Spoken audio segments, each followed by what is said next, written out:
Krishna, Krishna Krishna, Hare Hare, Hare Rama, Hare Rama, Rama Rama, Hare Hare, Hare Krishna, Hare Krishna, Krishna Krishna, Hare Hare, Hare Rama, Hare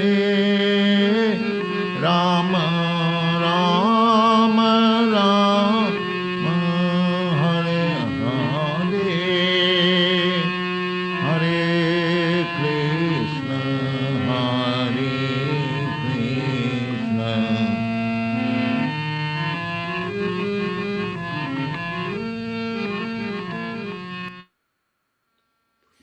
Welcome everyone to this reading and discussion on Sri Caitanya-caritāmṛta.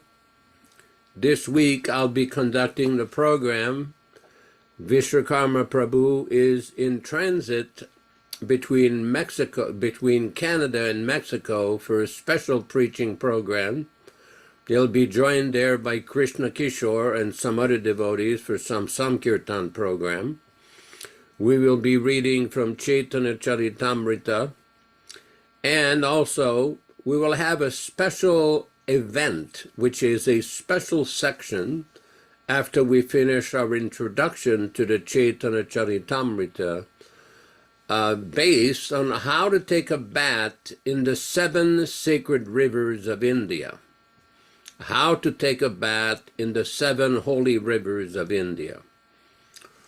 So for now, what we will do is proceed with the reading of the selected few verses from the Adi Lila of Caitanya-caritāmṛta, from chapter 1, from text 19 or 18 to 22, which describe the benefits of hearing this great transcendental literature, Sri Caitanya-caritāmṛta, Adi Lila, chapter 1, text number 18. Jai Jai Sri Caitanya, Jai Nityananda, Jai Advaita Chandra, Jaya Gaura Bhakta Vrinda. Glory to Sri Caitanya and Nityananda. Glory to Advaita Chandra, and glory to all the devotees of Sri Gaura, Lord Chaitanya. Text 19. 18 Thakur Gaudiya ke karye chenayatma sat, 18 Charana Vandan Thire Morenat. These 3 deities of Vrindavana, Madan Mohan, Govinda, and Gopinatha, have absorbed the heart and soul of the Gaudiya Vaishnava, followers of Lord Chaitanya.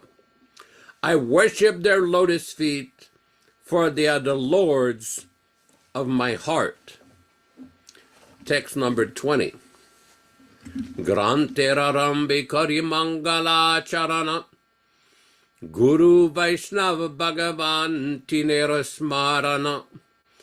In the beginning of this narration, simply by remembering the spiritual master, the devotees of the Lord, and the personality of Godhead, I have invoked their benedictions. Text number 21.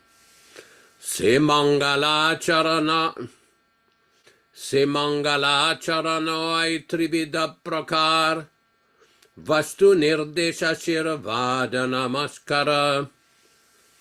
The invocation involved 3 processes: defining the objective, offering benedictions, and offering obeisances. As we do every week, we will read one text from one of Prabhupada's lectures explaining the benefit of reading this great transcendental literature of Sri Caitanya-caritāmṛta. This week we will read from a garden conversation on June 27th, 1976 in New Vrindavan, from a garden conversation with Srila Prabhupada on June 27th, 1976. Kula Shekara. Srila Prabhupada. It says that the Caitanya-caritāmṛta is the postgraduate study of Srimad Bhagavatam. Prabhupada. Hear him. What does he say? Pushta Krishna. Srimad Bhagavatam is the postgraduate study. Devotees. Caitanya-caritāmṛta, postgraduate study. Kula Shekara. So if we're very attracted to reading Caitanya-caritāmṛta now, but we haven't finished Srimad Bhagavatam as yet, should we wait until we have studied Srimad Bhagavatam thoroughly? Prabhupada. It does not mean that one who is not postgraduate, he cannot read other books. Spiritual life is not a stereotype like that. But one who is not postgraduate, it is a little difficult for him to understand the statement of, just like in the beginning of Caitanya-caritāmṛta, it is said, Na Caitanyat Krishna's Jagati Paratatvam Paramiha, that there is no superior truth than Chaitanya Mahaprabhu. So if you have not studied Srimad Bhagavatam, you'll not understand this statement. If you understand, yes, Chaitanya is the supreme truth, then it is to be understood that you have graduated. And if you are not, then it will be difficult for you to understand. Kula Shekara. Then the more we understand Srimad Bhagavatam, the more we'll understand the Caitanya-caritāmṛta. Prabhupada, yes. And if you understood Bhagavatam thoroughly, then you can understand Caitanya-caritāmṛta. But if you have not understood Bhagavatam, then you cannot understand Caitanya-caritāmṛta. The simple statement, Na Caitanyat Krishnat Paratatvam Paramiha. Where is Caitanya-caritāmṛta? Bring. Pushta Krishna. Which volume, Srila Prabhupada? Prabhupada, first volume. That means you are not reading, you simply are referring. This is the difficulty. Without thoroughly reading something, we bring so many questions. Chaitanya Mahaprabhu has therefore forbidden, Bahu Shastra Napore. Don't bother yourself reading so many books at a time. You'll be puzzled. Find out this verse, Yadadvaitam Brahmopanishadi. Pushta Krishna. I don't believe there's an index in this first volume.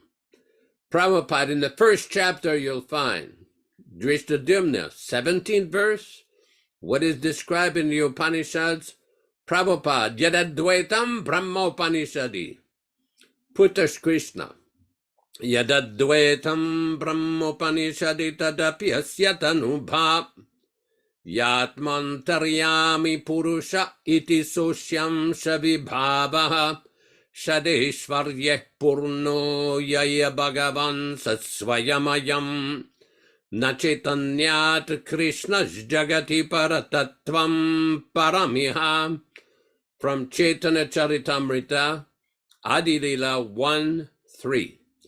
What the Upanishads describe as the impersonal Brahman is but the effulgence of his body, and the Lord known as the Supersoul is but his localized plenary portion.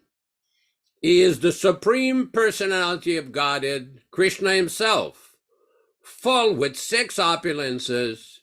He is the absolute truth, and no other truth is greater than or equal to him.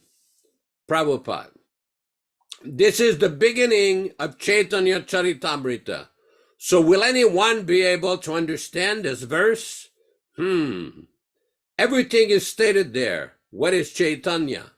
Will everyone be able to understand it? That is the proof that he is not graduate. If he's graduate, then he should understand. Therefore, it is postgraduate, Kuladri. One must understand Bhagavad Gita before Srimad Bhagavatam. Prabhupada, yes. It is stated there, Yadadvaitam Brahma Upanishadi. That means he must understand the Upanishads. He must understand what is Brahman. So without understanding this, how he can understand Caitanya-caritāmṛta? It will be explained there, but the fact is this. What is that? Is there any explanation? Pushta Krishna. No, there's no purport to this verse. Prabhupada. So further on there is explanation. Find out that. Devotee. Srila Prabhupada. How does one know when he has the understanding of the Bhagavad Gita? Prabhupada. What does he say? Answer him. Pushta Krishna. What did you say? Devotee. How does one know when he has the understanding of Bhagavad Gita? Drishtadyumna. One who has understood Bhagavad Gita, who surrenders to Krishna, because Krishna says, Sarva dharman parityajya, mamekam sharanam vraja, Bhagavad Gita 18:66, that the essence of all knowledge is to surrender unto me, to give up all other duties. So one who takes that instruction as life and soul, he has understood Bhagavad Gita. Is that all right? Pushta Krishna. The same verse again in the second chapter. The compilers of the Upanishads speak very highly of the impersonal Brahman. The Upanishads, which are considered the most elevated portion of the Vedic literatures, are meant for persons who desire to get free from material association, and who therefore approach a bona fide spiritual master for enlightenment. The prefix upa indicates that one must receive knowledge about the absolute truth from a spiritual master. One who has faith in his spiritual master actually receives transcendental instruction, and as his attachment for material life slackens, he is able to advance on the spiritual path. Knowledge of the transcendental science of the Upanishads. Prabhupada. Where's that boy? You are hearing? Devotee. Yes, Prabhupada. Pushta Krishna. Knowledge of the transcendental science of the Upanishads can free one from the entanglement of existence in the material world. And when thus liberated, one can be elevated to the spiritual kingdom of the Supreme Personality of Godhead by advancement in spiritual life. The beginning of spiritual enlightenment is realization of impersonal Brahman. Such realization is effected by gradual negation of material variegatedness. Impersonal Brahman realization is the partial distant experience of the absolute truth that one achieves through the rational approach. It is compared to one seeing a hill from a distance and taking it to be a smoky cloud. A hill is not a smoky cloud, but it appears to be one from a distance because of our imperfect vision. In imperfect or smoky realization of the absolute truth, spiritual variegatedness is conspicuous by its absence. This experience is therefore called Advaita Vada, or realization of the oneness of the absolute. The impersonal glowing effulgence of Brahman consists only of the personal bodily rays of the Supreme Godhead Sri Krishna. Since Sri Gaurasundara or Lord Sri Chaitanya Mahaprabhu is identical with Sri Krishna himself, the Brahman effulgence consists of the rays of his transcendental body. Similarly, the Supersoul, which is called the Paramatma, is a plenary representation of Chaitanya Mahaprabhu. The Antaryami, the Supersoul in everyone's heart, is the controller of all living entities. This is confirmed in Bhagavad Gita, wherein Lord Krishna says, Sarvasya chaham hriddhi sannivishtaha.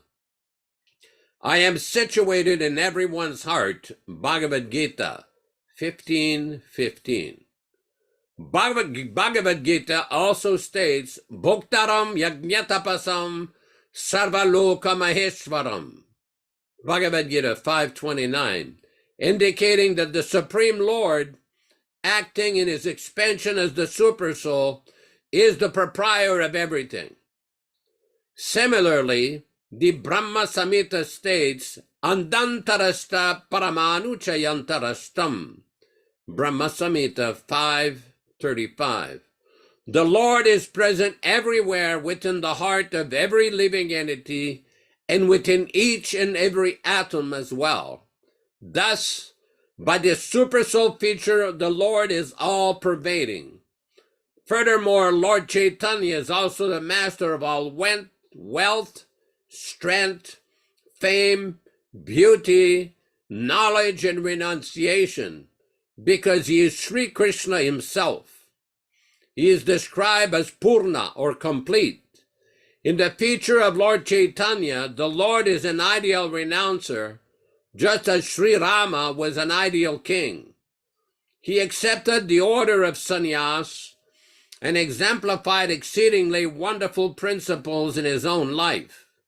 No one can compare to him in the order of sannyas.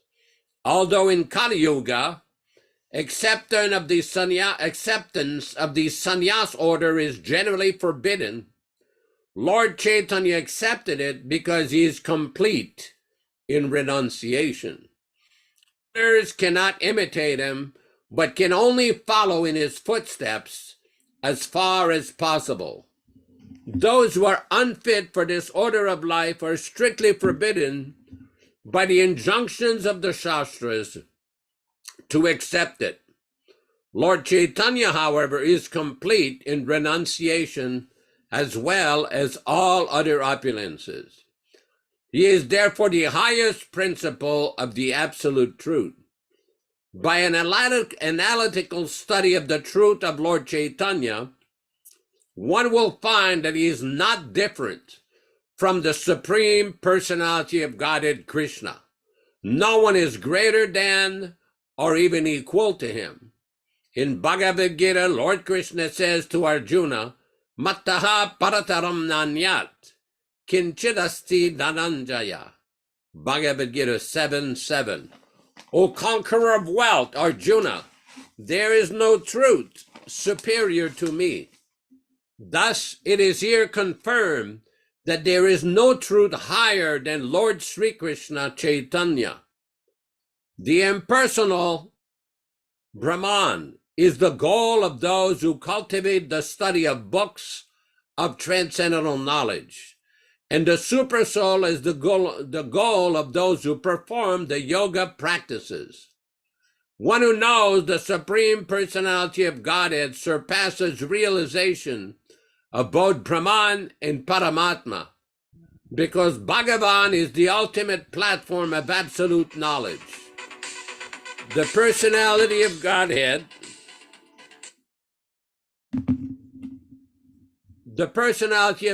is the complete form of Satchidananda, for life, knowledge, and bliss.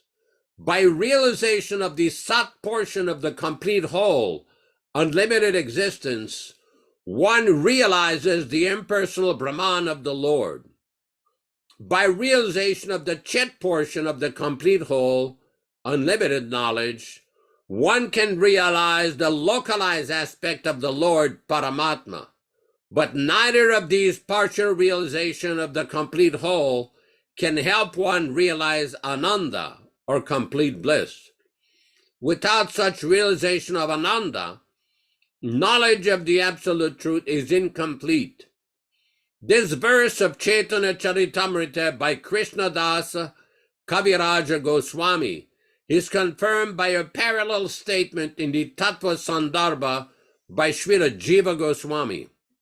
In the 8th part of Tattva Sandarbha, it is said that the absolute truth is sometimes approached as impersonal Brahman, which, although spiritual, is only a partial representation of the absolute truth. Narayana, the predominant deity in Vaikuntha, is to be known as an expansion of Sri Krishna. But Sri Krishna is the supreme absolute truth, the object of the transcendental love of all living entities. Prabhupada, so is it clear? Laughs. It is not so easy. Therefore, it is postgraduate. Pushta Krishna. Can these things be understood theoretically, Srila Prabhupada, or is realization required? Prabhupada, realization required. What is the use of theoretical knowledge? Devotee, Srila Prabhupada, can realization be had through service without theoretical understanding? Prabhupada, this whole science is understood through service only. Everything becomes revealed. Sevan mukhehi jivado swayameva spuratyadaha. Bhakti Rasamrita Sindhu 1, 2 to 34. Revelation. Everything is revelation. Unless one is very sincere servant, there is no revelation. So we'll proceed to the next part of the program. What we will have now is a discussion with, let me first tell a little story. In 1973 in December, Guru Kripa Swami and myself, we came to Los Angeles and we saw Srila Prabhupada, and Prabhupada asked us numerous questions about our program. One of the questions he asked was, well, what time do you get up in the morning and what do you do? Said, well, we get up at 3:45, 3:30, and we take a cold bath and we put tilak and we have Mangal Artik and Tulsi Puja like that. But this was when we were traveling in a van. And Prabhupada said, yes, that is very nice. When you take cold bath, cold shower, during the Brahma Muhurta time, which is like an hour and 46 minutes before the sunrise, it says you will prolong your life doing that. Oh, very nice. So anyway, Prabhupada used to say that when I was living at the Radha Damodar temple, I used to do that every day, even in the winter, even when it was cold in the winter. So anyway, what I will read now is a lecture from Srila Prabhupada in London, England, on August 28, 1973. August 28, 1973. This is a lecture on Srimad Bhagavatam, Canto 1, Chapter 10, text number 5. Prabhupada, immediately, moment after moment, you're getting pure water. Especially in India, there are so many nice rivers, Ganges, Yamuna, Godavari, Kaveri, Krishna, Sindhu. There are many rivers, all very nice water. In the Western countries, I've seen one river very nice in Montreal. What is that river? St. Lawrence, yes. All other rivers I've seen are very unclean, especially in Moscow, Hamburg. Oh, it is so dirty. So in India, the rivers are very clean and people take pleasure in taking bath in rivers. If there is river, nobody will take bath at home. They will go to the river, and it is very refreshing. That you know. So this example is very nice, that if you go to the river, then your all purposes are served. But in the village, they are restricted that this well is for this purpose, this well is this purpose. It may be crowded. You have to wait for the opportunity. But the river is open. You can go there and have your business done very nicely. Another reading that Prabhupada had, Prabhupada says, now the bhumi or the land gives us sufficient supply. Therefore there is arrangement of the river, nadi, nadyaha. And the stock of water is there in the ocean. It is practical. Just like you keep some stock of water according to your measurement. The stock of water is the ocean because we require so much water. In India, it is said that you are spending like water. India is a tropical country. They use profusely water. There are many rivers also. They take bath in the river, especially Ganges River. There are 5 very sacred rivers, the Ganges, Yamuna, Narmada, Godavari, Krishna. Big rivers there are. So tropical country, there is sufficient supply of water and you use it for cleanliness. Natural antiseptic water. Any septic, you simply wash with water, it will be antiseptic natural. In India, even the poorest man who has no sufficient cloth, but he will daily wash the cloth twice. And it is tropical country, there is no difficulty. You wash and within 5 minutes it is dry. So antiseptic. So arrangement is so nicely made. Purnada Purnamidam. Krishna's arrangement is very nice. So the purpose of this special event, this is a mantra that is given in the Shastras to bring these 7 sacred rivers. When you take a shower or bath, you should always cover the lower part of the body with cloth, either a gamcha or a cloth. It is Gangecha Yamune Cheva Godavari Saraswati Narmade Sindhu-kaveri Jalismin Sannidhim Kuru. And this brings the water of these 7 sacred rivers. Well, repeat it again. Gangecha Yamune Cheva Godavari Saraswati Narmade Sindhu-kaveri Jalismin Sannidhim Kuru. Also, this can be used for achaman, or the purification. When you have your cup, you put water in the hand, the right hand, from the spoon that is held in the left hand. You take the water, put it in the right hand, and sip it 3 times, then wash the hand. That is called achaman. So this is a very important mantra, and by doing that, you are bringing the waters of the sacred rivers into your bath or shower. Hare Krishna. So we will proceed with our reading of the Caitanya-caritāmṛta. I believe we're on chapter 4, text 171. All synonyms, translations, and purports by His Divine Grace, A.C. Bhaktivedanta Swami Prabhupada, founder Acharya of the International Society for Krishna Consciousness, also known as the Krishna Consciousness Movement.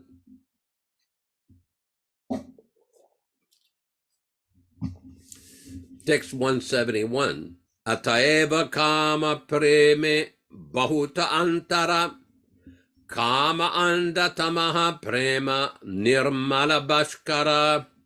Ataeva, therefore, kama preme, in lust and love, bahuta, much, antara, space, between, kama, lust, andatamaha, blind darkness, prema, love, nirmala, pure, bhaskara, sun. Translation. Therefore, lust and love are quite different. Lust is like dense darkness, but love is like the bright sun. Text 172. Ataeva gopiganera nahi kama ganda, Krishna sukha lagi matra Krishna se sambandha. Ataeva, therefore, Gopi Ganera, of the gopis, nahi, not, kama ganda, the slightest bit of lust, Krishna sukha, the happiness of Lord Krishna, lagi, for, matra, only, Krishna, Lord Krishna, say that. Sambandha, the relationship. Translation. Thus there is not the slightest taint of lust in the gopis' love. Their relationship with Krishna is only for the sake of his enjoyment. Text 173. Yatte sujata charanam buroham stanishu bitaha shanepriya dhadimahi karkashishu tenatabim matasi tadvyatate nakim svit kurpadibir brahmatidhir babadayusham naha. Yat which te sujata, very fine, charana amburuham, lotus feet, stanishu, on the breast, bita, being afraid, shane, gently, priya, O dear one, dadimahi, we place, karkasheshu, rough, tena, with them, atavim, the path, atasi, you roam, tat, they, vyatate, are distressed, na, not, kim svit, we wonder, kurpa adibihi, by small stones and so on, brahmati, flutters, dihi, the mind, babat ayusham, of those of whom your lordship is the very life, naha, of us. O dearly beloved, your lotus feet are so soft that we place them gently on our breast, fearing that your feet will be hurt. Our life rests only in you. Our minds, therefore, are filled with anxiety that your tender feet might be wounded by pebbles as you roam about on the forest path. Purport. This text from Srimad Bhagavatam 10:31-19 was spoken by the gopis when Krishna left them in the midst of the Rasa Leela. Text 174. Atma sukha dukke gopirannahika vichar Krishna sukha etu cheshta mano vyavahar. Atma sukha dukke, in personal happiness or distress, gopira, of the gopis, nahika, not, vichara, consideration, Krishna sukha etu, for the purpose of Lord Krishna's happiness, cheshta, activity, manaha, of the mind, vyavahara, the business. Translation. The gopis do not care for their own pleasures or pains. All their physical and mental activities are directed toward offering enjoyment to Lord Krishna. Text 175. Krishna lagi arsava kare parityaga, Krishna sukha etu kare shuddha anuraga. Krishna lagi, for Lord Krishna, ara, other, sabha, all, kare, do, parityaga, give up, Krishna sukha etu, for the purpose of Lord Krishna's happiness, kare, do, shuddha, pure, anuraga, attachments. Translation. They renounce everything for Krishna. They have pure attachment to giving Krishna pleasure. Text 176. Evam madartu jihita loka veda svanam hivo mayanu vrittaye bhala maya paroksham bhajatati rohitam masuyitam marhata tat priyam priya.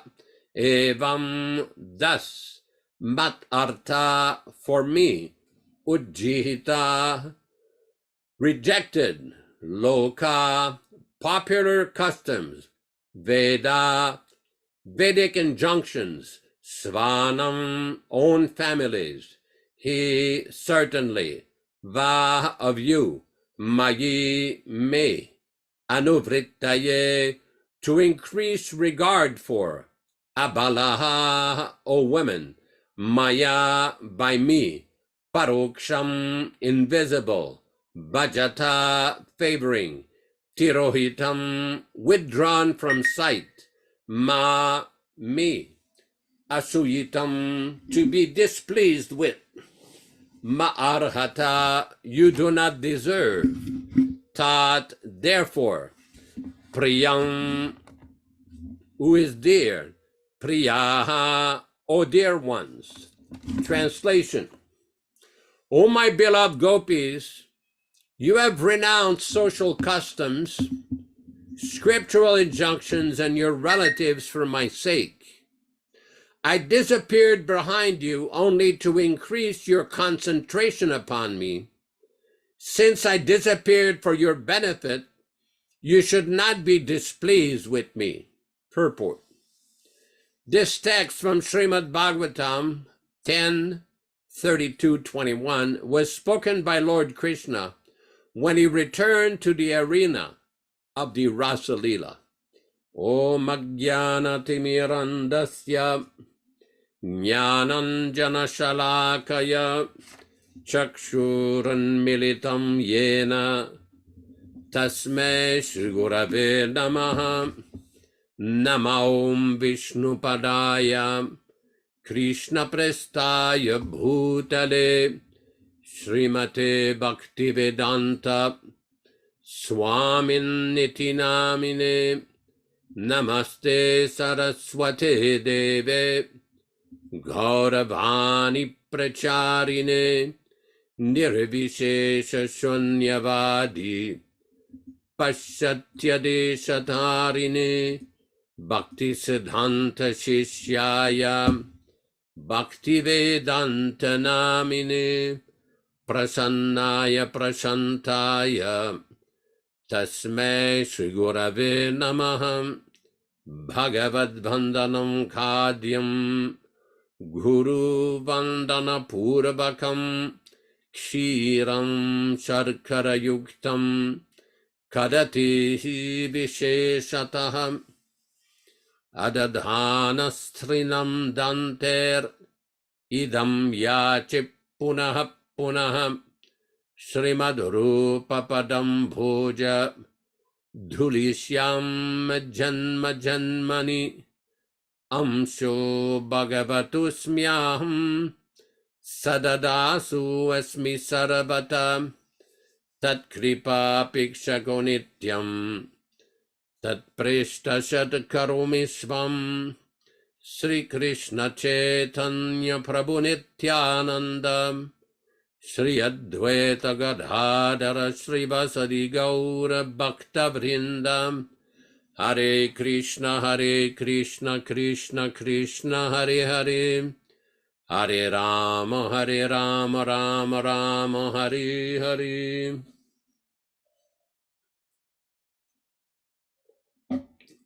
We see in the pages of Caitanya-caritāmṛta some very high concepts of spiritual understanding.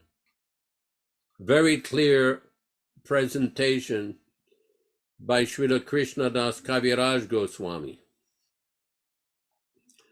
It is quite noteworthy that in the Caitanya-caritāmṛta itself, Krishnadas Kaviraj Goswami presents himself as lower than the worm in the stool, that anyone who hears his name loses all of his pious activities, and anyone who recites his name incurs great impious activity. I'm paraphrasing here. In other words, he's exhibiting the greatest example of Vaishnava humility. Very, very important point. Very important point. Krishnadas Kaviraj Goswami was living in Vrindavan when Jiva Goswami was there, when Raghunath Das Goswami was there, And he composed this exalted literature when he was very advanced in age. He mentions in the Caitanya-caritāmṛta that he was almost blind, he was almost crippled, he had a lot of physical infirmities, but yet he delivered that most exalted transcendental literature, which Prabhupada calls the postgraduate study of spiritual life. There is a certain process which Srila Prabhupada has described to understand the gradual realization of the absolute truth. First, you study Bhagavad Gita, then Srimad Bhagavatam, then Caitanya-caritāmṛta. And there are certain basic fundamental truths that one has to assimilate, one has to understand in order to progress more and more. It is very similar in the understanding of what is a pure devotee, what is a liberated soul, what is the Paramhamsa, or the highest perfection of spiritual devotional life. What does that mean? What does that practically mean when we say somebody is a pure devotee, somebody is an exalted soul, somebody is a liberated soul? Because in Srila Prabhupada's teachings, there are places where he mentions sometimes, he uses the term, the pure devotees of the Krishna consciousness movement, basically involving that everyone who's engaged in the cultivation and preaching of Krishna consciousness is also considered by him a pure devotee. There are some other places where Prabhupada describes our pure devotee personally embraces Krishna, directly sees Krishna, has perfectly realized Krishna. So there's different levels of realization. And it's important to understand that because we are living, especially those of us who live in Western countries, America, North America, Europe, Australia, New Zealand, these countries have fairly high technological advancement, material advancement, but spiritually, they are more or less Shudras. Most people do not have very deep understanding of spiritual life. Although they have certain prescribed religious sects or religious affiliations, still, in order to properly understand spiritual life, it begins to understand and accept who is a bona fide spiritual master or spiritual preceptor. This is given in the Mundaka Upanishad, Tad Vigyaratam Gurumeva Bigachet Samit Panihi Shotriyam Brahmanishtam.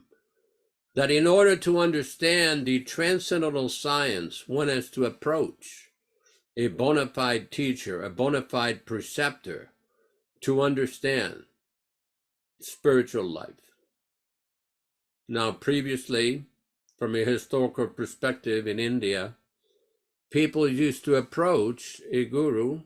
They used to live in villages or small place, and they used to approach the guru and have very close personal relationship with him. That was the standard, to receive some instruction, take initiation from him. In the history of our Gaudiya Sampradaya, there have been many great, powerful acharyas, powerful Mahabhagavatas, the six Goswamis, Krishnadas Kaviraj, Srinivas Acharya, Shyamananda, Narottam Das Thakur, Vishwanath Chakravarti Thakur, Baladev Vidyabhushana, Bhaktivinoda Thakur, Srila Bhaktisiddhanta Saraswati Thakur, and our own Srila Prabhupada, His Divine Grace, A.C. Bhaktivedanta Swami Prabhupada. Now these great acharyas, especially the last three great acharyas, they have emphasized the publication of literatures and distribution of literatures as the modern way of preaching. Previously, after the disappearance of Lord Chaitanya, in 1572 AD, there was a big festival in East Bengal, what is now called Bangladesh, in a place called Kaituri. And so many different branches of Lord Chaitanya assembled there. And the wife of Lord Nityananda, Janava Mata, organized the festival along with Narottam Das Thakur. It lasted for several days. They installed 6 different kinds of deities in those temples there. And they had elaborate discussions on the theology of Chaitanya Mahaprabhu, the theology of Gaudiya Vaishnavism. What is the position of Chaitanya Mahaprabhu? What is the correct understanding? Because it was well known during the manifested presence of Sri Chaitanya Mahaprabhu between 1486 AD to 1534 AD, that Chaitanya Mahaprabhu had requested the 6 Goswamis to go to Vrindavan to re-establish the places of Lord Krishna's pastimes and to write literatures on the science of Krishna consciousness. Chaitanya Mahaprabhu himself spent quite a bit of time with both Rupa Goswami and Srila Sanatana Goswami in Varanasi on the bank of the Ganges, instructing them of what they should write about Vaishnava literatures, what categories they should cover. So this festival of Kaituri basically was a very important festival in the history of Gaudiya Vaishnavism, because there were many different understanding and different levels of understanding with different followers of Advaita Acharya, different followers of Nityananda, various other associates of Lord Chaitanya who were with him at Navadvip, who had the correct understanding of the position of Chaitanya Mahaprabhu. So Janava Mataji very expertly, not only did she cook and arrange the whole festival, along with the local king, but she brought all these Vaishnavas together for the satisfaction of Chaitanya Mahaprabhu. Now, why do we mention this? Because those who are very serious, those who are very dedicated to the mission of Chaitanya Mahaprabhu, have to understand the position, the exalted position of Srila Prabhupada, His Divine Grace A.C. Bhaktivedanta Swami Prabhupada, the founder Acharya of the International Society for Krishna Consciousness. In the Bhagavad Gita, when the Bhagavad Gita was published in 1972, there was a picture of Srila Prabhupada that was there in the original Macmillan edition, and it described Prabhupada as the greatest preacher of Krishna consciousness in the Western world, something to that effect. In 1983, when the overzealous editors republished the book, they took that out. They took that mention of Srila Prabhupada out. Now, this is totally inappropriate. Why? Because Srila Prabhupada not only is he the greatest exponent of Krishna consciousness in the Western world, but he's the greatest exponent of Krishna consciousness in the whole world. And this comes back to the first point I was discussing in the beginning of this discussion, that previously people used to physically approach the Guru. Now in Kali Yuga, the Yuga Acharya Srila Prabhupada, he is approaching prospective disciples and giving them the mercy, giving them the transcendental knowledge, giving them the Divyam Jnanam, the supreme transcendental knowledge through his literatures. That's assuming that people can get an original, non-edited, non-adulterated literature. Now, this is a very important point. We all know the famous story when somebody asked Srila Prabhupada, what if people don't read the books, if they just keep it in their house? And Prabhupada said, they will be benefited. Even if they just touch the book, they will be benefited. In the Nectar of Devotion, there's a nice mention how if one keep the Srimad Bhagavatam in the home, this is very auspicious, and the whole family, the whole home will be benefited. This is very important, because the whole purpose of approaching a spiritual preceptor is not just because he is living or physically present. The whole purpose is to get spiritual knowledge, spiritual understanding. That is the purpose. It's not a fashion. Oh, everybody is accepting such and such a spiritual man. Let me go see. That is fashion. We don't conduct our spiritual activities on the basis of a fashion trend. That is not how it works.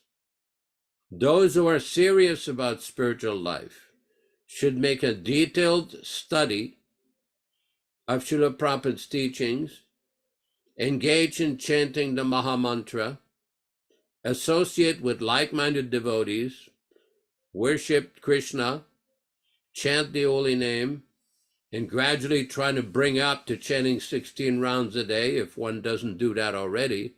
And in this way, one will make spiritual progress.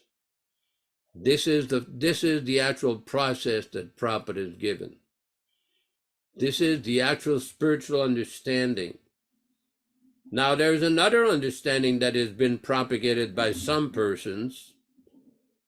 We're not going to engage in a full-fledged expose or discussion at this time. But there are some people who claim that they had received a secret appointment via some barely audible audio tape in 1977. It's a pious belief. It's an interesting note. But how to prove this?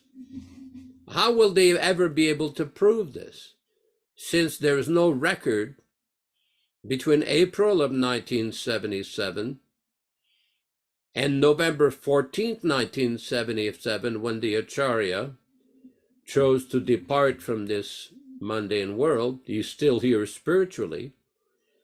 So where's the mention of this so-called appointment of successor gurus or initiating acharyas?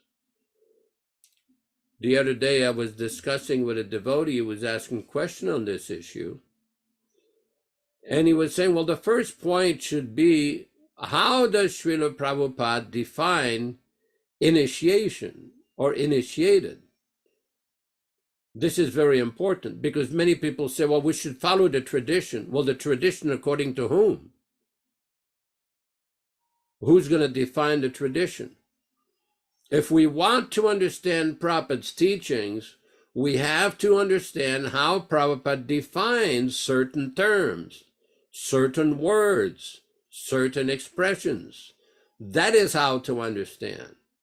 Initiation means beginning. This is very important. Why did Prabhupada say to one devotee, Vaikuntanath, in late October of 1972 in Vrindavan, India, during the Nectar of Devotion lectures, when he asked Srila Prabhupada that you were distributing these books all over the world, and these books are telling people they should be initiated, but in many places we don't have temples. How will they be initiated? And Prabhupada's reply was, when they read my books, they are being initiated. In other words, they're getting the initial beginning of spiritual life. That is what the initiation is about. The initiation means to come closer to the spiritual master, to come to the correct understanding. And this is very important, because anywhere around the world, there are many universities, educational institutions, colleges, in various places where they study the history of various religions. They study the literatures that comprise the fundamental basis of Christianity, of Islam, of Buddhism, Sikhism, Hinduism, all different kinds of studies, different research programs, different study programs. But literatures like the Caitanya-caritāmṛta, Srimad Bhagavatam, Bhagavad Gita can only be understood if one hears from a pure devotee. We've often discussed the Leela of Chaitanya Mahaprabhu with his confidential associate, Swarup Damodar Goswami. Swarup Damodar Goswami was Lord Chaitanya's secretary. Nobody could come and present anything to Lord Chaitanya without first going through Swarup Damodar, and he would review whatever was submitted. So one Vaishnav came and submitted something for Lord Chaitanya, and Swarup Damodar reviewed it, and he gave him the recommendation, Bhagavat Paradiya Bhagavata Pori, that in order to understand the Srimad Bhagavatam, you have to hear and serve a Vaishnava Bhagavata, a pure devotee. Now this is very important. This is very, very important. It comes back to the point of discussion. There are many persons who study Sanskrit, Bengali, Tamil, various Indian languages, various literatures. There are many such departments in many universities around the world. They will study word for word the Vedas, so many different literatures. But unless they hear from somebody who is an actual Bhagavata, a pure Vaishnava devotee, they will not understand. They will guaranteed misunderstand. And this is very important because we practically see how many devotees get misled by various propaganda, by various items of propaganda, by different groups, different splinter groups. And this is very, very important to understand why people become misled. There's a very interesting conversation with Srila Prabhupada. It's in a book called Dialectical Spiritualism. Prabhupada is discussing with Shyama Sundar about Mao Zedong and communism. Prabhupada is Shyama Sundar. He says, that is in every sphere. Why communist? Shyama Sundar. He has another slogan to resolve conflicts within the party of unity, criticism, unity. A dialectic, unity, criticism. The thesis is unity, the antithesis is criticism. Prabhupada, then what is his reply to this dialectic proposition? That I say that you, Mr. Mao, you are not independent, you are controlled. Shyama Sundar, he'll say, yes, I am controlled by the higher truth of the socialist law, communistic law. Prabhupada, no. Even there is no communistic law, still you are controlled apart from the communistic law. You are controlled by the nature's law. How can you avoid it? Shyama Sundar, well, being only a combination of matter, I must be born and I must die, everyone. Prabhupada, yes, but you want to be independent. You want to be uncontrolled. That is not possible. Why it is not possible? And if you are controlled, who's controlling you? What is the background of that control? So these answers they cannot give, they avoid. Shyama Sundar, they're not interested because they say that, Prabhupada, they're not interested, that is not a fact. If I challenge you, just like here is Mr. Lawyer. In the law court, he's asking one question. If the other party says, I'm not interested, that will not be sufficient. Do you think? Laughs. You must be interested. You are in the law court. Shyama Sundar, he says the only criterion for truth is its practical application in society. Prabhupada, the practical, first of all, you prove practically that you are independent. Shyama Sundar, it wouldn't make any difference because, Prabhupada, why not difference? My point is, if your basic principle is wrong, then how you can make a perfect proposal? Shyama Sundar, well, I'm not concerned with questions about my origin or about the nature of matter except that, Prabhupada, then you are interested in the superficial things. Shyamasundar, yes, only as it applies to society. Prabhupada, that superficial means it is changing. It will never be perfect. If you take superficial thing, then it is changing always. That is nature's law. Shyamasundar, my only interest is in the dictatorship of the proletariat, that everyone should have an equal opportunity, equal pay, equal property, everything. Prabhupada, that is theory, but it will never be successful. Why in Russia there is manager? Managers pay and the workers pay. Why not equal pay? Nandana, he says abolish that. Mao says abolish that system. Devotee, no, Russia is not a communist state. Nandana, the Chinese scoff at the Russians that they're not communists. They say, we will not abide by this different manager. Only one pay scale for everybody. Prabhupada, first of all, this communistic idea came from Russia and China imitated. Devotee, well, it came out of the proponent philosophers. Prabhupada, anyway, the Russia is supposed to be the leader of the communistic idea. Nandana, they don't accept anymore. There is Mao. Prabhupada, similarly, sometimes after, he will not be accepted. That is my proposition. As Russia is not accepted now, some days after, he will not be accepted. Similarly, your also theory will fail. That is my proposition, because I challenge that your theory is not perfect. Because Russia's theory was not perfect, it has failed. Similarly, I say, your theory is also imperfect, and therefore it will fail. Anything imperfect will fail. That is my proposition. Nandana. His propaganda is that it is perfect because it has made the Chinese people propaganda.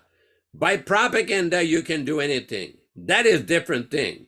But fact is fact. If your theory is not perfect, you make however propaganda, it will fail. Shyamasundar. But our people are all employed. They're all clothed nicely. Prabhupada. Temporarily, it may be glittering. Just like a polished thing. Temporarily, it looks very brilliant, shine. But in course of time, it will become black. That's all. Because it is not actually shining. Gold shining and artificial shining, there is a difference. Shyamasundar. He says that there is class conflicts. These class conflicts can be resolved through prosecution and repression of counter-revolutionaries at home. Prabhupada, that is going on. It is not a new thing that in order to establish peace, you kill somebody. Shyamasundar. If there's any counter-revolutionaries, you prosecute or repress them. Prabhupada, that is going on. That is not a new thing.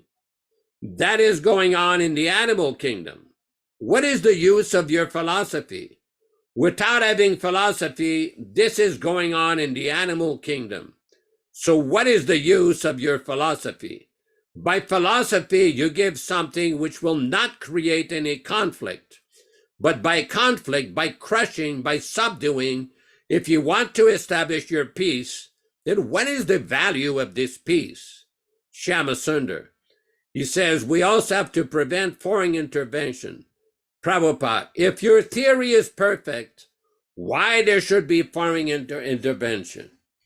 So Prabhupada is discussing a major point here, that merely by mere propaganda, you cannot solve problems. The problems will keep occurring. And what we saw in our movement after Srila Prabhupada's departure in 1977, this crushing, beating, suppression, oppression, avoiding discussion, suppressing crucial, important discussions with Srila Prabhupada, that does not accomplish anything. And we see that 46 years later, These discussions are still going on all over the place without any practical conclusion. Of course, it's not very difficult to reach a practical conclusion if one accepts the authority of the Acharya, Srila Prabhupada. But those who are motivated, personal motivated for profit, adoration, and distinction, and it's manifested in posing, posturing, and pretending. Those who are in that category, for them, it's very difficult to accept the order of the Acharya. They will always have some clever misinterpretation, always. Let's open it up for discussion. If anybody has any question, we'll ask for some comments. Maybe Dharma Bhavana in Dallas, Texas. Would you like to comment, Prabhu? Hare Krishna. Okay, Hare Krishna. Thank you. Yeah, beautiful class today. Since we're having Gaur Purnima coming up pretty soon in a couple of weeks, and having these readings in Caitanya-caritāmṛta, it's kind of a beautiful thing to start hearing about. Well, like we heard today, that Prabhupada had 1966 his first Gaur Purnima celebration in America, and apparently he was by himself, so he just had some milk and fruit in the evening time. We just read this today somewhere on some social media, and we were just thinking that sometimes on Gaur Purnima we may be involved with Abhishek, different activities. So it seems very beautiful to read about Lord Chaitanya's birth, and we're reading about this, and also today we went to the park. We're chanting japa there, and just this one park ranger started a conversation. He was kind of making sure everybody in the park was very happy and appreciated all the services were proper, and he was telling us he was praying for Alexis, praying to God to give him Alexis. And then I told him, well, why don't you pray to the Supreme Lord to help give you money in your spiritual bank account?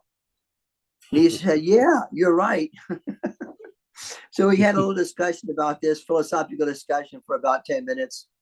And he was very nice man. And I said, we can give us your phone number, we'll call you, and we have some programs. And he said, yeah, I'm interested in meditation, yoga. So this is kind of like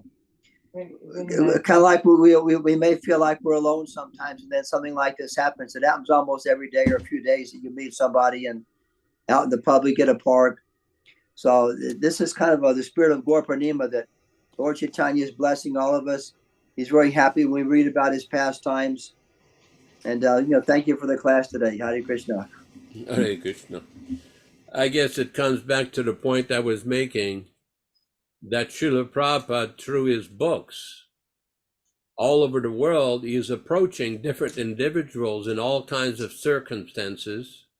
Again, that's assuming people are getting a non-adulterated book, and people get the mercy of association with a pure devotee.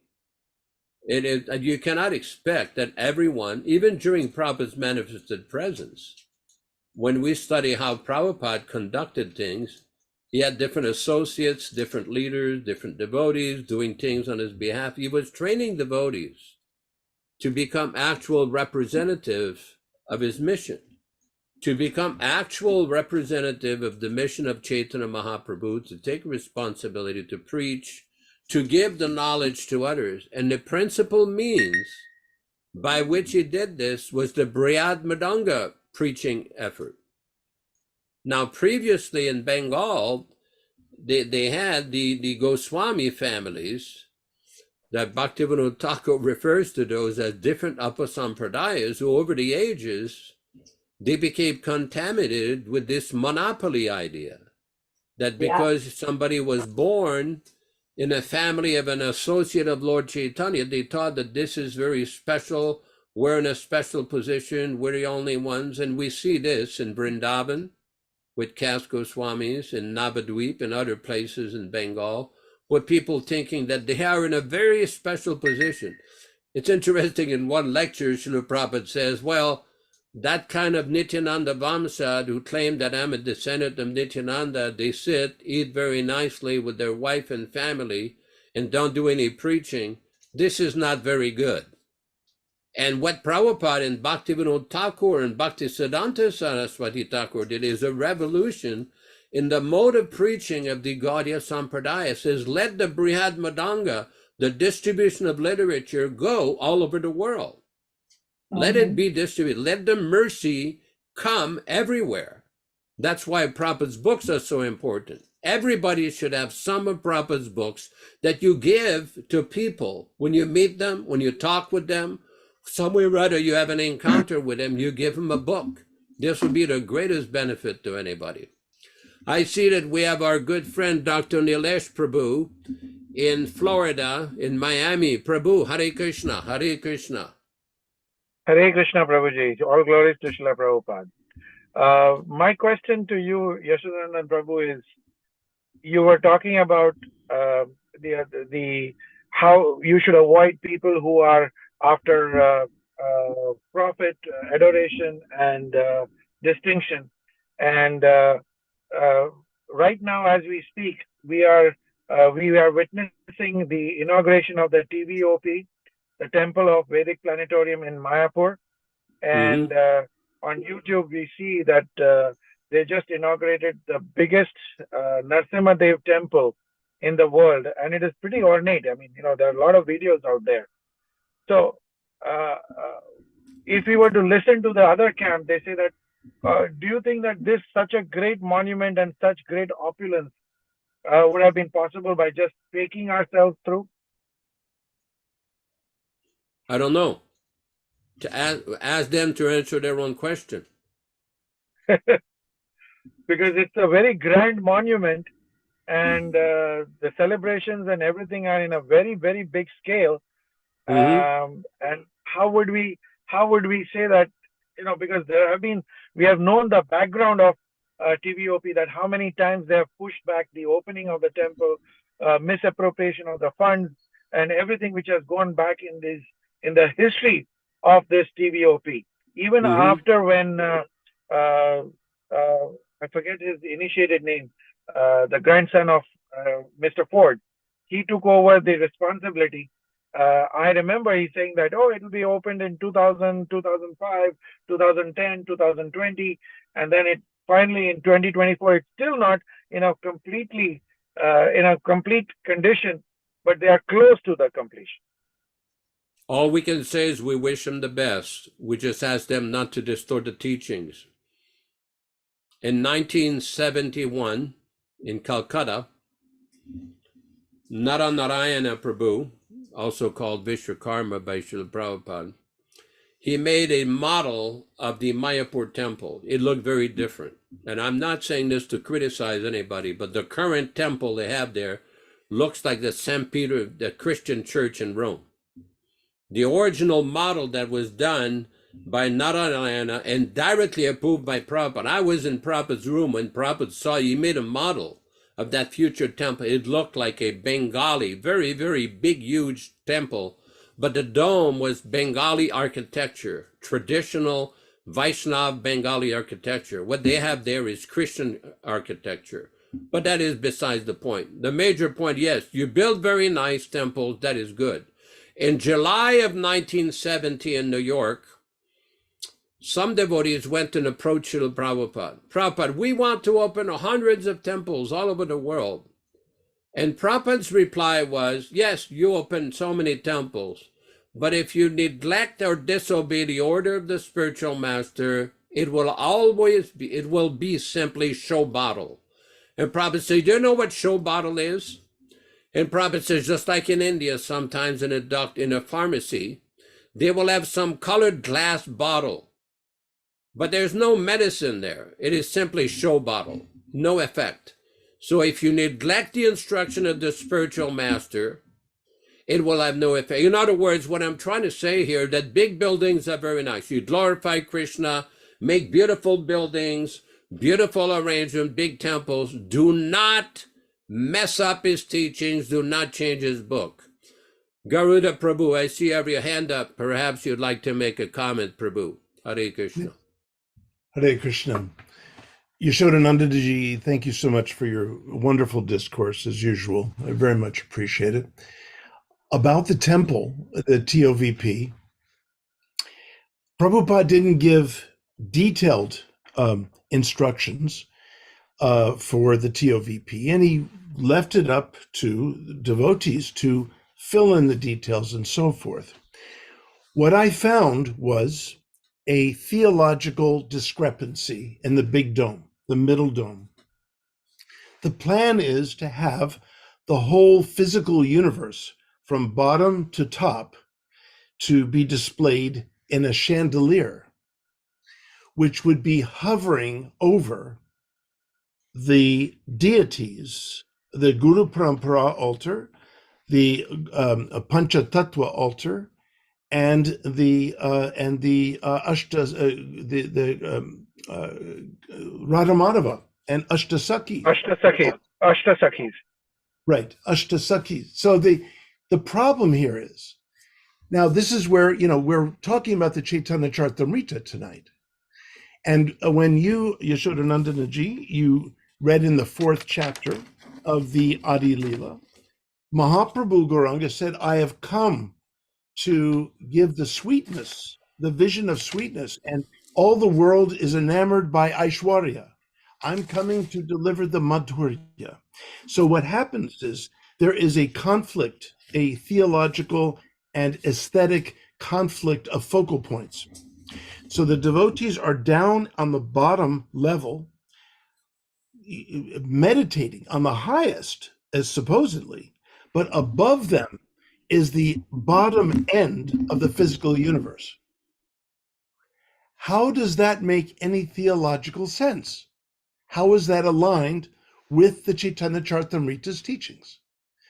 The highest is on the lowest in the TOVP. So I brought this up to devotees who are in charge of designing. And I quoted from the Caitanya-caritāmṛta.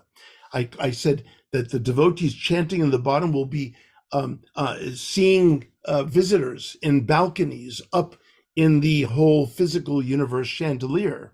And they'll be looking up, they'll be looking at the deities, and so on. I said it needs to be enclosed. It needs to be separate. Otherwise, you are giving great emphasis to the physical universe. And the devotee in charge, I went back and forth with him. He's got some kind of master's degree in science in Australia. And it occurred to me, I said, Prabhuji, I'm sorry, I need to ask you, have you ever read the Caitanya-caritāmṛta? He said, well, I've read parts, and anyway, it was evident to me that he had not read the Caitanya-caritāmṛta. If he would attend classes like this, he would become educated in how important it was to Mahaprabhu to, again, give the gift of Madhurya, while the whole world is enamored by Aishwarya. Aishwarya is there to lead to the Madhurya, and that's what the chandelier is supposed to do at the top. But it's not supposed to conflict with the devotee's intimate connection with Guru Parampara, Panchatattva, and Radha Krishna and the Ashtasakis, Radha Madhava and the Ashtasakis. So I proposed this with an elaborate architectural design and philosophy, and no one's done anything about it. And so as a scholar, I'm going to have to write about how the TOVP is not displaying the theology of Chaitanya Vaishnavism correctly. It is as it's stated in the Adi Lila, chapter 4. Anyway, I just thought I'd mention this, Yashodanandaji. What do you think? Am I completely off track here, or does this is starting to make some sense? I'd be happy to show you the slides sometime that I would deliver to the committee. I think it's a very important point. It seems to me also a reflection of many conflicting contradictions that we see in the leadership in the movement, the leadership of the institution, not necessarily the movement. There's a clear difference. Prabhupada uses different terms of the institution, ISKCON, and the Krishna consciousness movement. there are many devotees who do not physically live in ISKCON temples or ISKCON facilities, but yet are part and parcel of the Krishna consciousness movement. So in other words, what I'm trying to say is that this, just like this Christian resembling structure, Prabhupada never requested that structure, that type of structure.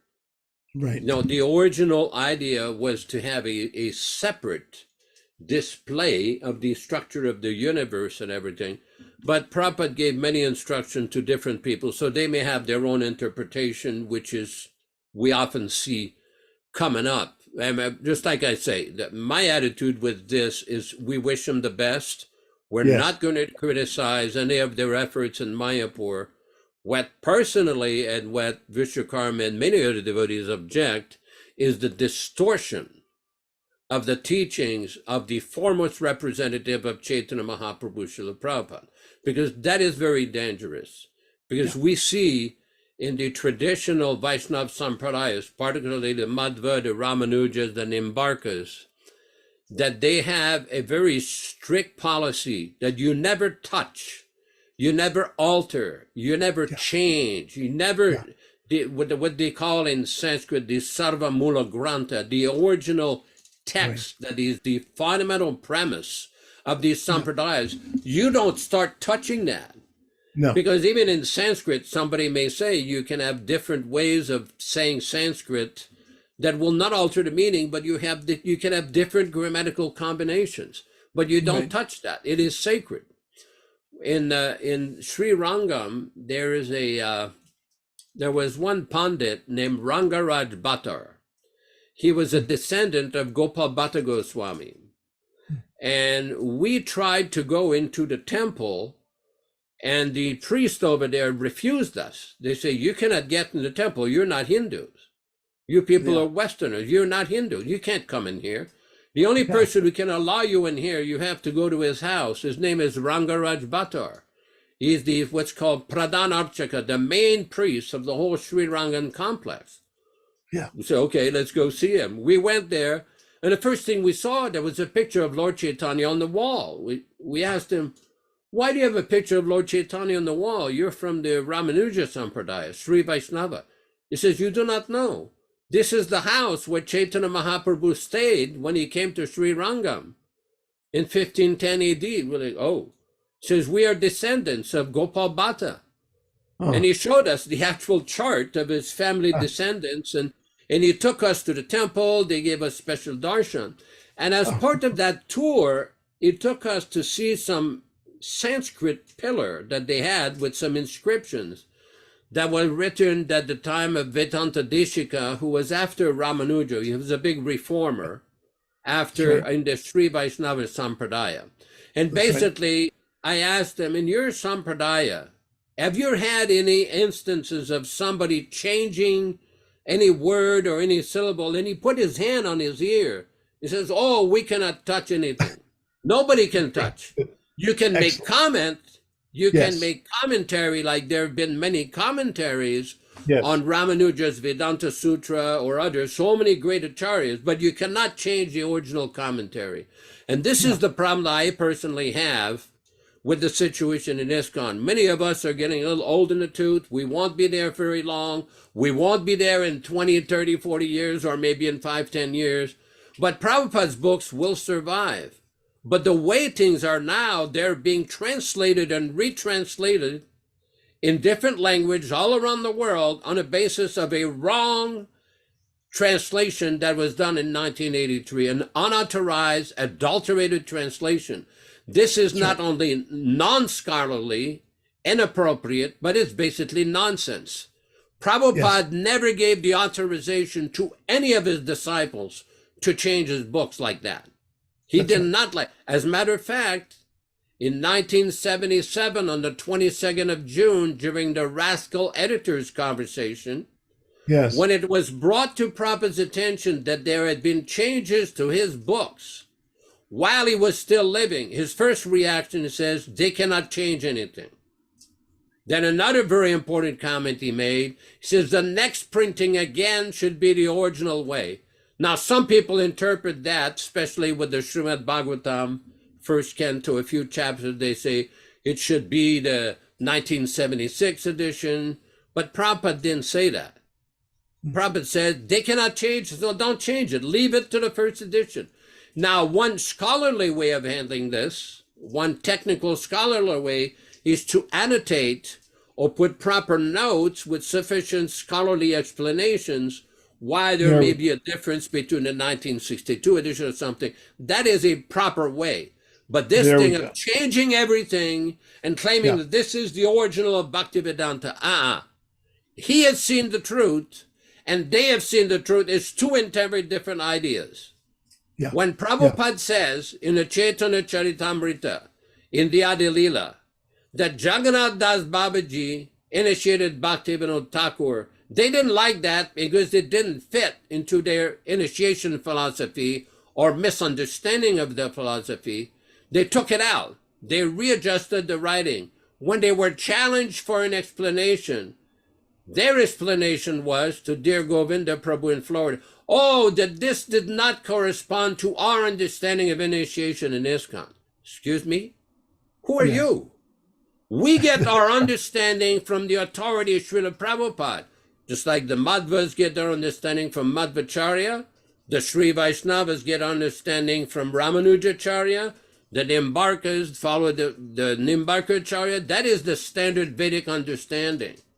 Now, there can be any number of discussion or scholarly disputation, debates about the meaning of this, but you cannot change the words of the Acharya claiming that this is what you really intended, this is what you really meant. This is nonsense.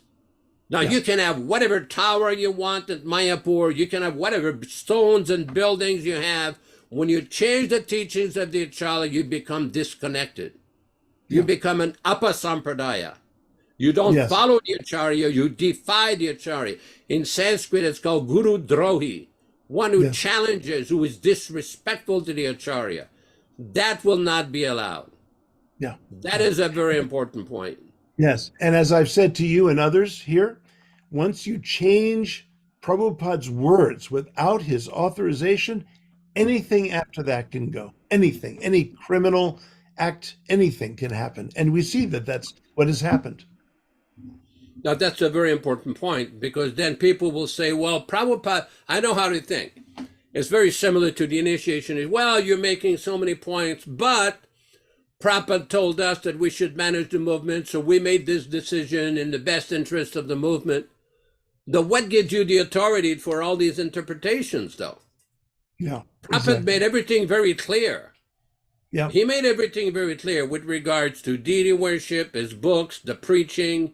Everything is very clear. But when it came to initiation, there was massive confusion that everybody has to run to this advisor, that advisor, come up with some philosophy that put on the uniform of the guru and it's going to tell you what to do. Prabhupada never preached that nonsense. Or the imitation. Yeah, the go ahead. Of Prabhupada. You know, the imitations of Prabhupada. They accept the lavish worship. And how is that deserved by anybody? In Prabhupada's movement, we honor Prabhupada with that kind of seva and that kind of puja. No one else is to receive that kind of honor and worship. We owe everything to Prabhupada. So as soon as we compromise the words, though, as you were just saying, Prabhuji, as soon as we feel like we can just walk into Prabhupada's books and change things arbitrarily, or to come up with the excuse that Hayagriva, had long hair and he had some issues and problems, you are indicting Prabhupada. Prabhupada chose Hayagriva. He was he had a master's degree in English. Prabhupada considered that Krishna's arrangement, that he should so early on receive a disciple who was expert in English. And he trusted Hayagriva. But it doesn't matter whom Prabhupada trusted. You accept the final work that he published. And to question that is to indict Prabhupada himself as the spiritual master. And this is a Guru Droha, as you just said. Now, this is a very important point that will be discussed more and more Yeah. in different programs to come and different, because this issue is not going away. Let me give you an example. I have a relative in Canada. He's a fairly educated fellow. He's some kind of a master's degree, PhD in computer science. He manages entire government agencies with computers. And he's read the Krishna book. He's a vegetarian. He's done a little chanting. And he has heard about the issues through the internet about people changing the books. And he calls Prabhupada a prophet. He calls Prabhupada a prophet, like a very empowered, special, divine person who went all around the world. I mean, but never mind, this person is not an initiated devotee. He's read the Krishna book, he's read Bhagavad Gita, he's married to my sister. And he brought up to me, and he says, how can anybody change the words of the prophet, of the master? How? He's asked me, what are they thinking? What is in between their two ears that they think that they're authorized to change Prabhupada's sacred words and thinking that they will make this better? Incidentally, with regards to Hayagriva, there's a very important point. When Prabhupada was in Hawaii in 68, 69, he was with Govinda Dasi, and Govinda Dasi has testified that she personally saw Srila Prabhupada giving instructions to Hayagriva on how to do the editing of the Srimad Bhagavatam. He was supervising, watching over it and everything. Oh, yes. It is not that Hayagriva had some kind of a license to do whatever he wanted. He did whatever he wanted, and it was just published. It was not like that. It was directly authorized and supervised by Srila Prabhupada. Yes. And this false idea that somebody's going to come a few years later and say, okay, let's redo the whole book, we make it better. But yet, when Prabhupada found out about it, what did he say? He says, they cannot change anything. Now, French was my natural mother tongue in Canada. I don't have great command of English. I became a devotee when I was 16. I don't even remember if I finished high school. I never went to college. I learned English from studying Prabhupada's books. Okay. Now, one thing is, I know enough English. I'm not a PhD in English grammar. When Prabhupada says to anybody, they cannot change anything, it's pretty clear. Now, you're a lot more educated than me, and then somebody, Rupa Manjari Devi Mataji, she says that changing the Prabhupada's books is the crime of the millennium. That is factual. That is very dangerous, because now we see that these books are being retranslated in different languages all around the world on the basis of these changed, adulterated books. Yes. So now these people are thinking, I'm getting the real deal. I got books by Bhaktivedanta Swami. No, you're getting the books by some other Swami. Yeah. You're not getting Prabhupada's books. That's right. And this is the problem, because they're injecting different philosophical misconceptions, different philosophical deviations to try to justify their monopoly on spiritual advancement. Like this nonsense idea, he has seen the truth, they have seen the truth. Jagannath Das Babaji did not initiate Bhaktivinoda Thakur. Who are you to delete Srila Prabhupada's own statements? Prabhupada did not give the authorization to any disciple. This is the Adi Leela, chapter 1 here. This is what I'm talking about. This is the original 1974 edition. Falling apart, but the text is still there. Okay, my point is, when the ISKCON leaders republished the Caitanya-caritāmṛta, they basically deleted this section. They amended this section and deleted what Srila Prabhupada said. The direct disciple of Srila Kaviraj Goswami was Srila Narottam Das Thakur, who accepted Srila Vishwanath Chakravarti as his servitor. Srila Vishwanath Chakravarti Thakur accepted Srila Jagannath Das Babaji, who initiated Srila Bhaktivinoda Thakur, who in turn initiated Srila Gaurkishore Das Babaji, the spiritual master of Om Vishnupad, Srila Bhaktisiddhanta Saraswati Goswami Maharaj, the divine master of our humble self. Why change this? It's unthinkable. It's unthinkable, Prabhuji. It's unthinkable. It's definitely this book just came out, Posthumous editing of a great master's work, special focus on Prabhupada. This book, you will find a history of fraudulent acts of the BBT since the 1980s up to the present that will just astound you. And this will be released in a matter of weeks, the information in this book. And it's a game changer. You will see, and the other devotees here will see changes that will be required of the BBT to be reconstituted and to return to Prabhupada's books. This is what you will see in 2024. I want to address one question before we finish the program. Yes. From Vinayak Prabhu, and thank you, Garuda Prabhu, for your comments. This is from Vinayak Prabhu in Tokyo, Japan, or wherever he is in Japan. He says, how to understand the instruction of Srila Prabhupada in which he was saying that people with Bhaktivedanta degrees can become full-time spiritual masters and will be allowed to initiate.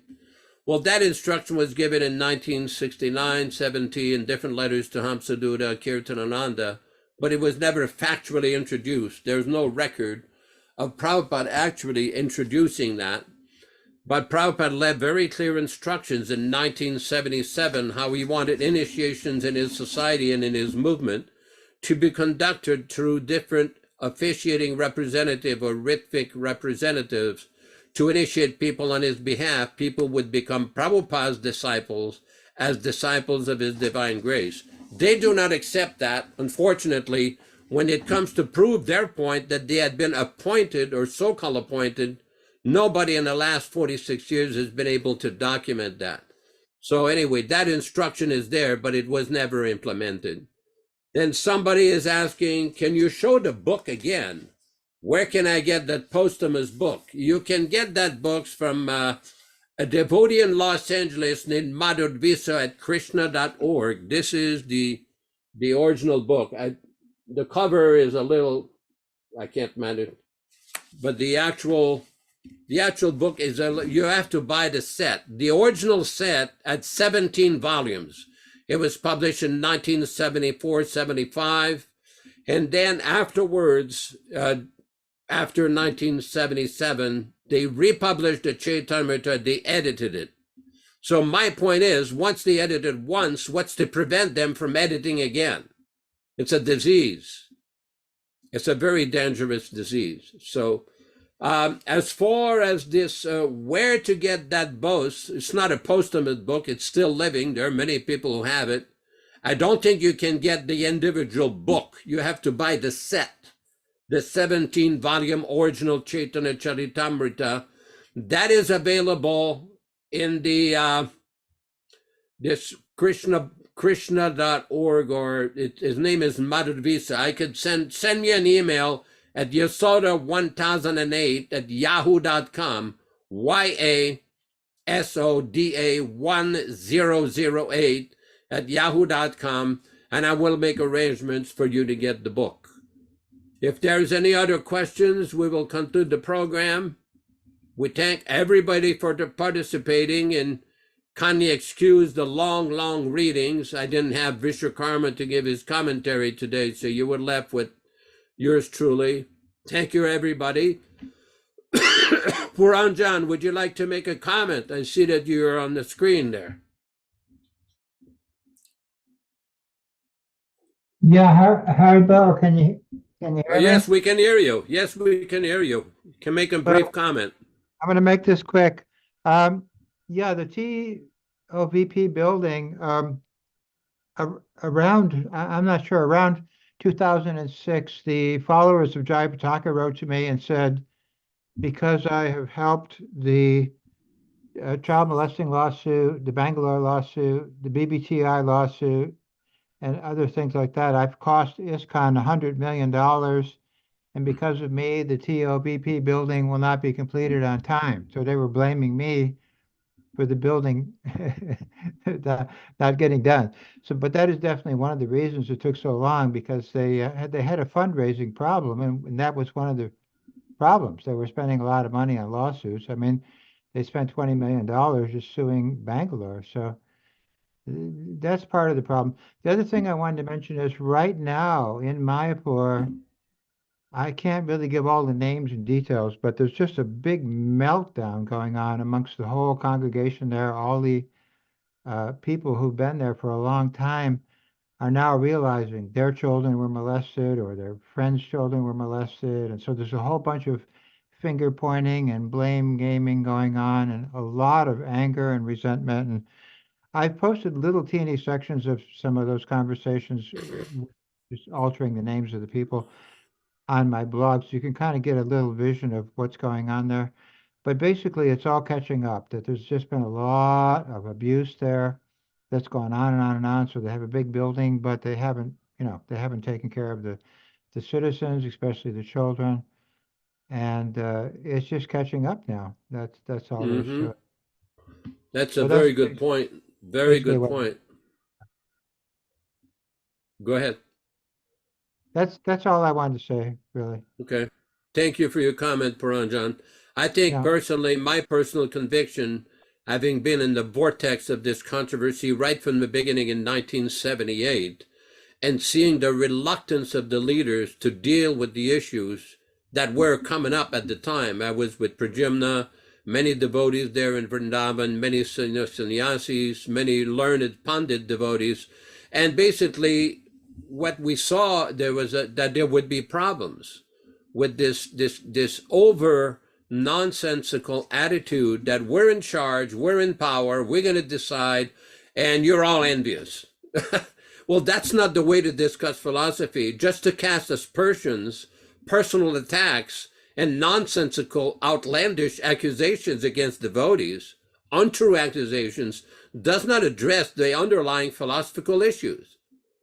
There's a way to discuss philosophical issues, and the traditional way is to debate, threadbare. They didn't want that. They didn't. As a matter of fact, one of these people said, "There's nothing to discuss. We have already discussed everything. They," meaning Prajimna, myself, and a few rabble rousers, "should just accept."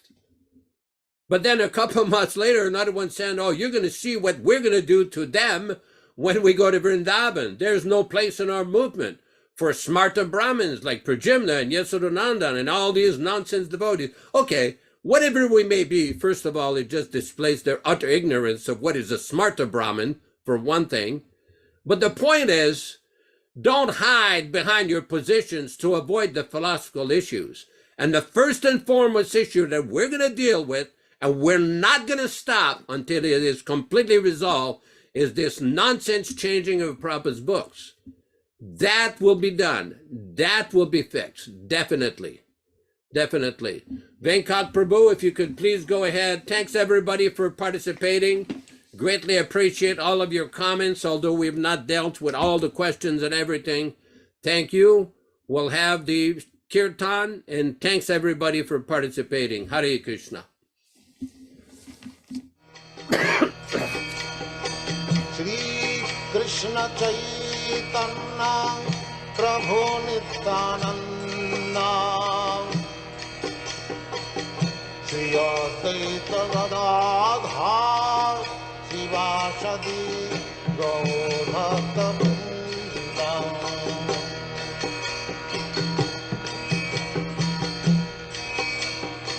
Shri Krishna Chaitanya Prabhu Nityananda Shri Advaita Gadadhar Shivasadi Gaurabhatta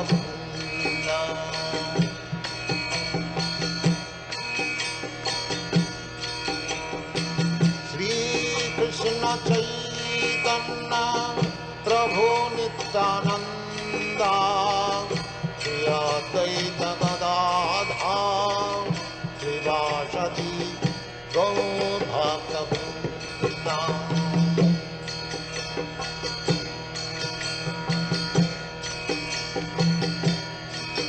Hare Krishna, Krishna Krishna, Hare Hare, Hare Rama,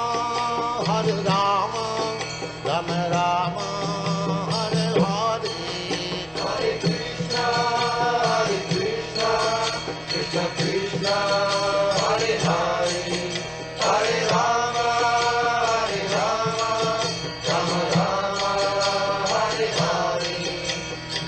Krishna, Hare Krishna, Krishna Krishna, Hare Hare, Hare Rama, Hare Rama, Rama Rama, Hare Hare. Hare Krishna, Krishna Krishna, Hare Hare, Hare Rama, Rama Rama, Hare Hare. Hare Krishna, Krishna Krishna, Hare Hare, Hare Rama, Rama Rama, Hare Hare. Hare Krishna, Krishna Krishna, Hare Hare, Hare Rama, Rama Rama, Hare Hare. Hare Krishna, Krishna Krishna, Hare Hare, Hare Rama, Rama Rama, Hare Hare. Hare Krishna, Krishna Krishna, Hare Hare, Hare Rama, Rama Rama, Hare Hare. Hare Krishna, Krishna Krishna, Hare Hare, Hare Rama, Rama Rama, Hare Hare. Hare Krishna, Krishna Krishna, Hare Hare, Hare Rama, Rama Rama, Hare Hare.